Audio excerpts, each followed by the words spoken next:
যে সংসারে স্বামীর কথায় স্ত্রীর চোখ ভিজে যায়, সেই ঘরে শান্তি নয়, লুকিয়ে থাকে হাজারটা অদেখা কান্না। কারণ একজন স্ত্রী কাঁদলে শুধু সে কাঁদে না, ভেঙে যায় তার প্রত্যেকটা আশা ভরসা, আর তাকিয়ে থাকে শুধু আল্লাহর দরজার দিকে। নাম্বার 1, স্ত্রীকে কষ্ট দেওয়া মানে ঘরকে অশান্ত করা। যার হৃদয় দুঃখে ভরা থাকে তার ঘর কখনোই সুখে ভরে না। নাম্বার 2, স্ত্রী দাসী নয়, সে আল্লাহর দান করা সবচেয়ে কাছের আমানত।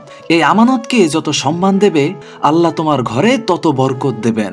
নাম্বার 3, একটি রাগের কথায় স্ত্রী সারা রাত কাঁদে, কিন্তু একটি ভালোবাসার কথায় সে সারা জীবন তোমার জন্য দোয়া করতে থাকে। নাম্বার 4, স্ত্রীকে হাসানো কোনো উপকার নয়, এটা স্বামীর দায়িত্ব, কারণ তার হাসিতে থাকে তোমার রিজিক, শান্তি আর সুখের চাবি। তাই বলি পুরুষ, স্ত্রীর চোখের পানি হালকা ভেবো না। যে স্ত্রীকে সম্মান দেয়, আল্লাহ তার ভাগ্যকে বদলে দেন, আর যে স্ত্রীকে কাঁদায় তার ভাগ্য থেকে বরকত কেড়ে নেন।